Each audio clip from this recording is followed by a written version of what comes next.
j'aimerais vous parler dans cette petite vidéo, peut-être pas si petite, en tout cas, de l'enfant intérieur. Comment la reconnaître? Comment en prendre soin? Comment la réintégrer dans notre vie pour être épanoui à travers d'une sensibilité à notre monde intérieur? Je veux pas faire la vidéo. Aïe! Qu'est-ce que j'ai? Je m'excuse. Aïe! Pardon. Je sais pas ce que j'ai là.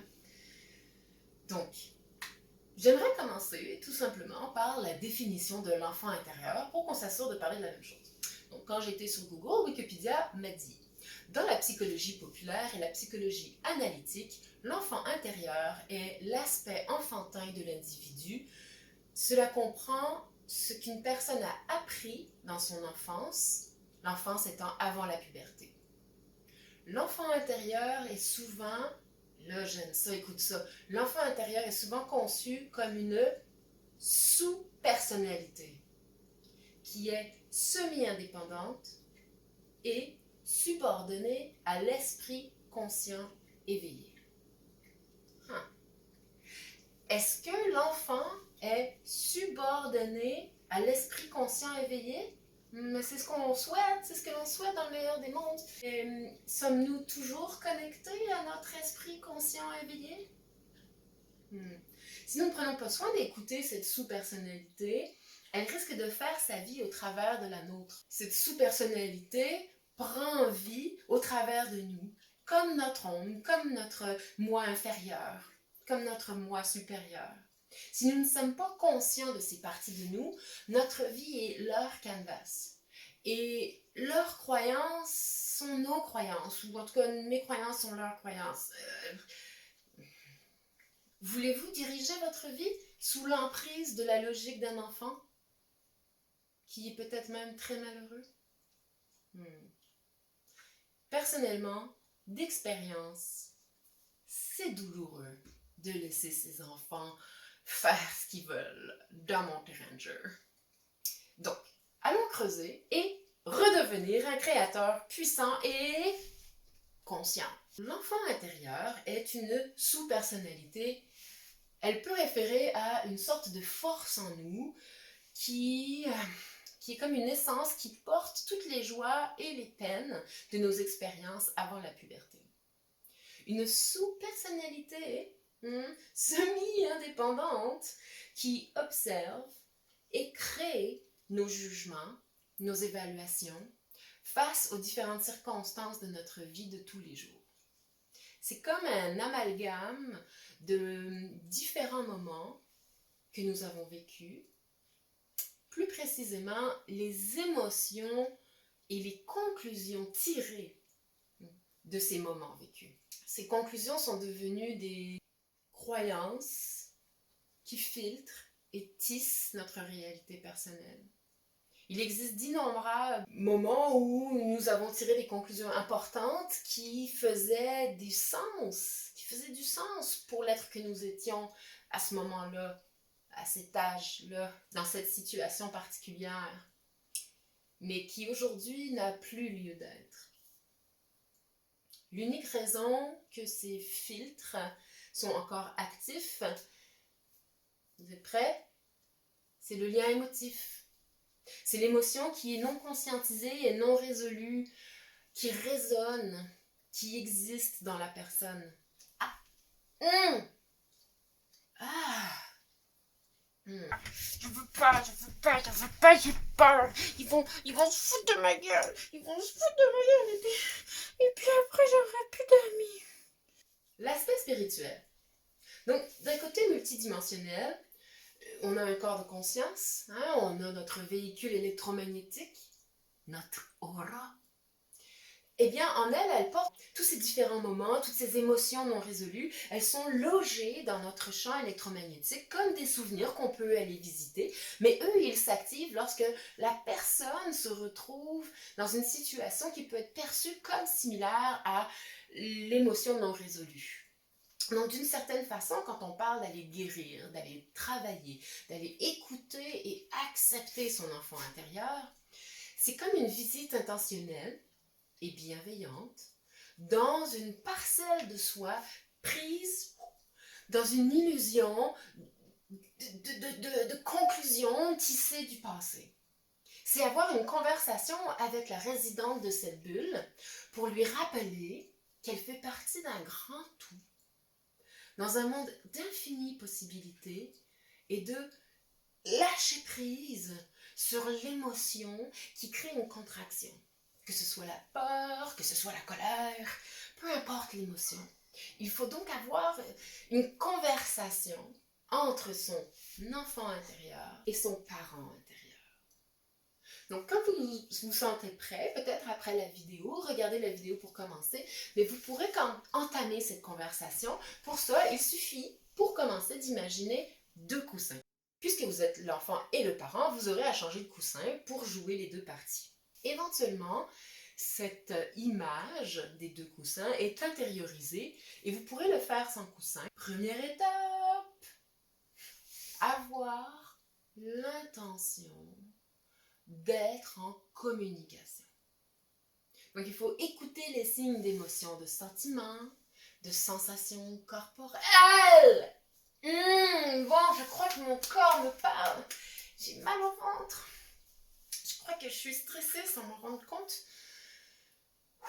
Il va falloir que... je sais pas ce que c'est, mais... C'est quoi ce stress? Je suis sûre que c'est psychosomatique. Ils vont se foutre de ma gueule et puis après j'aurai plus d'amis. Je veux pas être tout seul. Deuxième étape, reconnaître la présence de l'enfant intérieur. Je crois que ce stress n'est pas nouveau.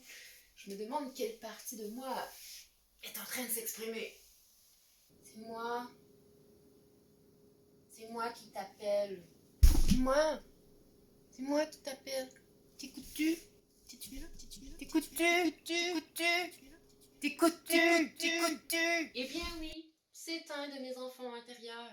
Je dois avoir un moment significatif non résolu qui s'est réactivé dans mon psyché ou dans mon aura.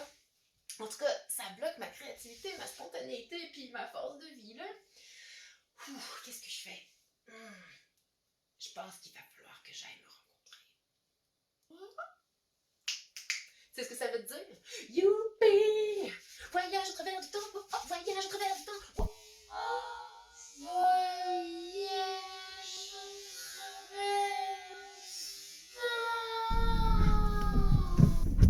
C'est quoi on est? Qu'est-ce que c'est ça? Qu'est-ce que c'est ça? C'est donc ben beau. Troisième étape. Construire.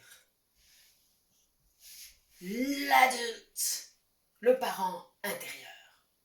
C'est un aspect de nous qui doit être une partie aimante et bienveillante. Pour moi, c'est le super parent.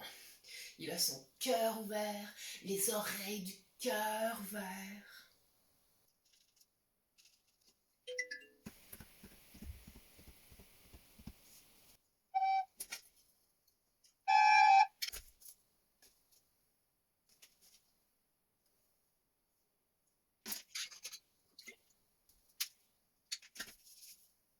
C'est dans le monde extérieur que nous jouons à grandir au travers des limitations.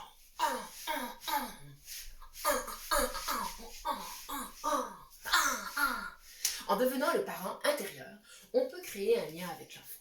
Il faut être aimant, tu le sais déjà, mais aussi curieux. Ce fragment de conscience de l'enfant, il a peut-être besoin de tisser un lien de confiance. Il va falloir que tu trouves comment le tisser, ce lien de confiance.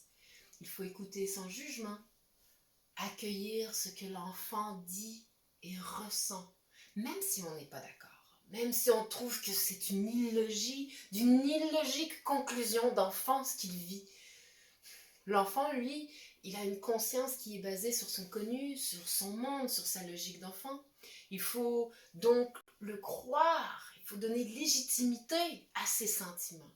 C'est comme ça qu'il va nous écouter. C'est car il n'a pas été écouté avant qu'on est rendu là. Fait que faisons-le maintenant. L'enfant intérieur pourrait se protéger de toutes sortes de façons et c'est notre travail à nous, l'enfant, le parent intérieur, c'est notre travail à nous de passer au travers de ces couches de protection de ne pas se laisser avoir. C'est vrai qu'au début, c'était pas facile, hein, au début. Parce que moi, je voulais rien savoir. Hein.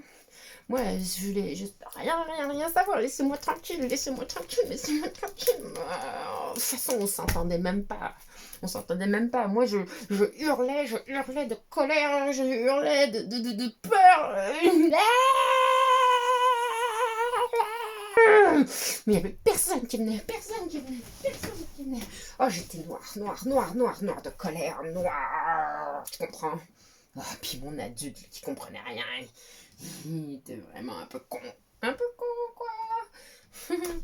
Il me daignait, hein? Soit il me daignait, ou bien il essayait de me contrôler.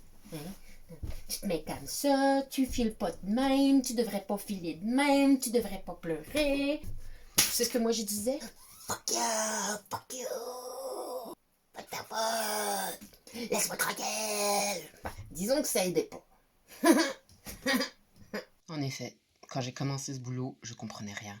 Ce que je voyais était laid et puant, cela me repoussait. Cela m'a pris des années à comprendre que c'était moi, dans le fond. Que de l'autre côté de ce champ électromagnétique qui semblait me repousser était une partie tendre et vulnérable. Je me suis mis à genoux. Je suis tombée en amour. Plus jamais je repousserai consciemment cet enfant. Plus de jugement, plus de mépris. Je peux aimer et réparer. Mais avec le temps, et de la thérapie, leurs conversations les rapprochèrent. Elles se comprenaient mieux. Jusqu'à ce qu'il y ait un lien de confiance si fort. Il faut quand même ne pas oublier. Des fois, il y a des choses qui se passent qu'on laisse aller sans s'en rendre compte. Il faut redevenir conscient et s'écouter dans nos sensations et dans nos émotions. Je veux pas le faire. Je suis pas assez bonne. Ils vont pas penser que je suis bonne. Mais qu'est-ce qui te fait dire ça? Un jour à l'école, on faisait un spectacle. J'étais sur le stage, là. Puis on se pratiquait. Puis j'avais mon micro. Puis je chantais. Puis j'avais beaucoup de plaisir à être dans la chanson. Puis je m'imaginais devant le grand public. Et puis j'avais beaucoup de plaisir. Et puis là, dans la salle, j'avais une amie qui était là. Et puis elle a pointé du doigt comme ça. Check comment elle se la pète! Elle a dit ça. Check comment elle s'amuse, comment elle s'y croit. C'est vrai, je me croyais bien, quoi. Je veux du plaisir. Ah, je comprends. Parle-moi-en encore. Comment tu te sens? Je me suis sentie ridiculisée. Ah, tu t'es sentie ridiculisée? Je comprends. Oui. On dirait que t'avais tellement de plaisir à chanter. Et là, ton ami qui t'a pointé du doigt, c'est pas évident. Ça t'a comme pris par surprise.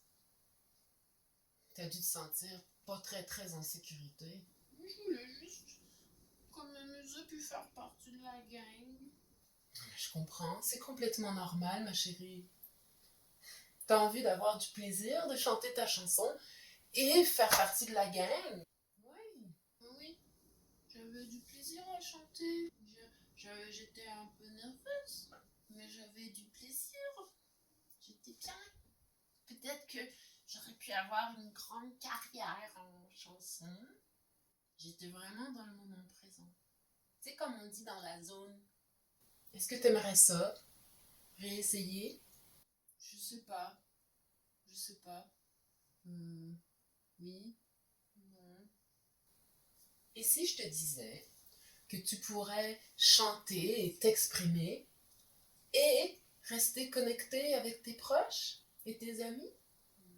J'ai pas confiance. Et si je te disais que je suis avec toi, que je te laisserai pas tomber, que je ferai tout ce qu'il y a dans mon pouvoir pour que tu aies du plaisir et du fun et que tu ne te sentes pas seule? Ouais, ça pourrait être cool. Mais ils vont peut-être se foutre de notre gueule. Ils vont se moquer de moi. Encore. Tu sais, ma chérie,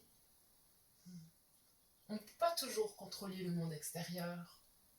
On peut faire de notre mieux, On peut s'exprimer, on peut s'adapter pour rester connecté avec les autres, rester connecté avec nous. Mais nos actions n'auront pas toujours le résultat que l'on souhaite. Même adulte. Alors tu sais, il faut avoir du courage pour être soi, peu importe si le monde extérieur semble hostile ou non accueillant. Il faut avoir ce courage d'être soi dans toutes les situations. Même si on ne peut pas changer le monde extérieur, toi, ton pouvoir, c'est ton monde intérieur. Ton pouvoir personnel est de rester connecté, de pouvoir créer toi-même ta propre satisfaction. Ouais, mais moi j'aime pas quand on me ridiculise. J'aime pas quand on se fout de ma gueule. Ah, je comprends. On veut tous se sentir connectés et protégés. Ouais. Avoir un sentiment d'appartenance. Ouais. Tu sais, moi je suis ici. Puis en plus, on a plein d'amis et de clients qui veulent qu'on fasse ces vidéos. Alors, c'est pas tout le monde qui sera pas d'accord, qui va nous faire peut-être des blagues, qui vont se moquer de nous. C'est pas grave. Puis j'aimerais que tu fasses ces vidéos avec moi. En fait, j'ai besoin de toi. T'as besoin de moi? Ben oui, comme toi tu as besoin de moi. On est une équipe. Ok, on va essayer. Viens ici. Viens-toi ici que je te serre fort, fort, fort dans mes bras. Merci. Comme nous l'avons vu, l'enfant a pu partager ses émotions. Et nous avons pu voir la croyance, fausse conclusion, que je portais en tant qu'enfant intérieur. Par l'écoute, la communication et l'acceptation, nous sommes créateurs conscients de ce que nous portons et nous pouvons ainsi être plus légers et plus libres. Alors voilà pour le moment. J'espère que cette vidéo t'a illuminé sur le sujet. S'il te plaît, laisse-moi savoir comment toi, tu prends soin de ton enfant intérieur. Écris dans les commentaires, dis-moi s'il y a des choses que j'ai suggérées que tu fais déjà ou quelles sont les autres choses que tu fais, ou tes expériences, ou si tu as des conseils pour d'autres personnes. Merci pour ton écoute, que je t'aime. Gros bisous.